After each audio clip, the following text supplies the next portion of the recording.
You need a good laugh right now? Well, I think the clip you're about to watch is amusing, even though it is hardly a laughing matter if you think about it beneath the surface. Comedian Gianmarco Somesi literally read out text messages of a guy who was dumped by his girlfriend on election night for his views on the election, and let's just say it went exactly as you would think, even though he was not pro-Trump at all. There's so much we need to talk about. Just check out this clip before we get into it. Do you have a girlfriend? No. But you did. Yeah. Who broke up with who? You to her or to you? It was on her. It was on her. That's one way of saying it. Yeah, we broke up. It was on her. How did she undo it? It was a text during election night. A text during election night? Oh my God! Okay, I got a couple questions. Question number one, who did you vote for in that election?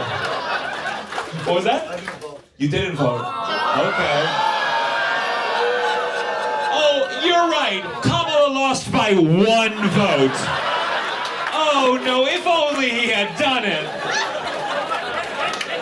That was the problem. It was only 1. That's how close she was in Michigan. What state do you live in? Virginia. Virginia. Red or blue? Almost purple now.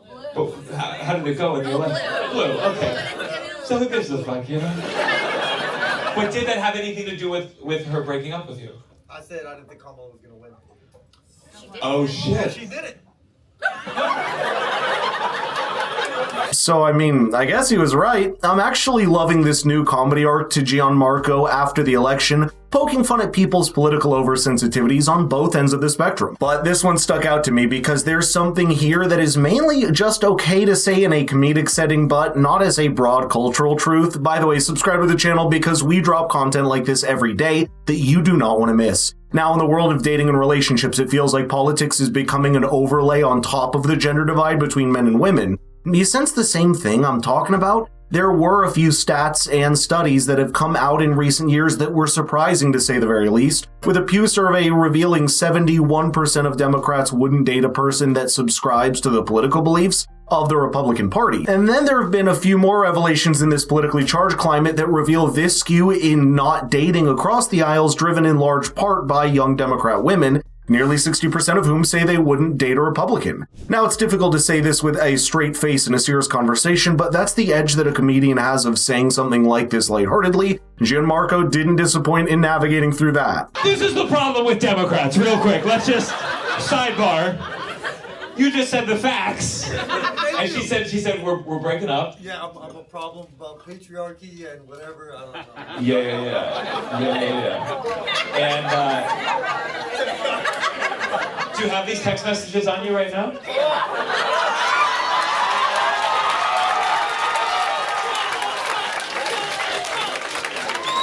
I see them? Can I read them?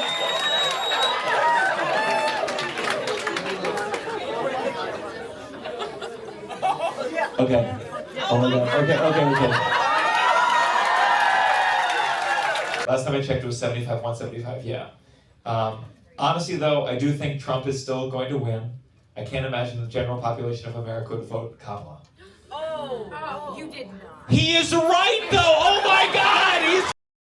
He's right. Whoa, he got dumped for that? Perhaps for the better, because someone that can't handle dissent wasn't going to play out into a long-term relationship anyway. But here's what I think it ties into. If you followed the first few weeks after the election, you may have heard of something like the 4B movement. Practically, it's a feminist cultural import from South Korea where women refuse en masse to engage in dating or intimate relationships with men at large because of politics in a kind of rebellion against the patriarchy. But surprisingly enough, politics seems to have become a big enough schism in dating to the point that there was a brief attempt to create such a movement in the US as well. And you know what? It's not by accident, especially when something even more egregious has been called for by people like Joy Reid to just cut ties with their own family members for not meeting them over family dinners if they voted to take away your rights. Doesn't that show you just how far we've gone down the rabbit hole of identity politics? I think examples like this stand-up comedy are only downstream from something that's wrong with the cultural underneath. But watch how it ended, because it's at least amusing to see. So you said, I do think Trump is going to win. I can't imagine the general population of America would vote Kamala. Why not? Because she's a woman? Now this is where you should have consulted a friend. So why not? Because she's a woman, and you simply said, yep.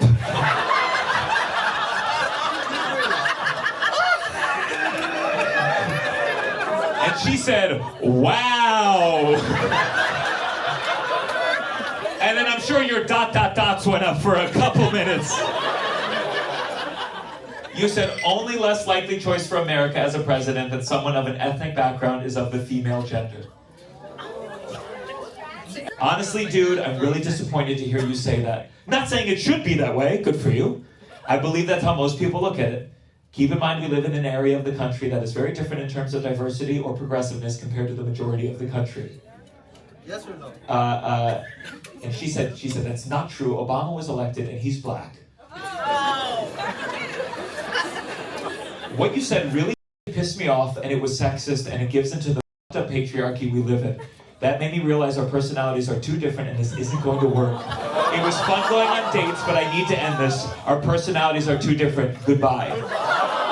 And that's it. I hope that's as rare as it should be, breaking up over text over something as trivial and personal as political belief. It actually reminds me of something Ben Shapiro once said about how to handle political belief in a relationship. He remarked that the overlap of agreement you need with someone becomes smaller and localized the closer the relationship is, and inversely, it becomes a lot more broad and abstract when it's someone you don't really know. For example, all you really need to respect a fellow citizen from a political perspective is that they believe in the US Constitution and abide by the laws. When it comes to the overlap that you need with someone you'll share a life and raise children with, you don't ask your partner whether they believe in the Constitution or even what kind of politics they subscribe to. You're supposed to build a relationship on some close fundamental values and a shared vision of the future. Unfortunately, our modern culture goes very wrong when it conflates morality with politics, and that's what leads to a kind of cancel culture even in the small ambit of personal relationships. Surprisingly enough, there was another such example I saw flying around when George Camel from The Dave Ramsey Show received this call on air. About a week ago,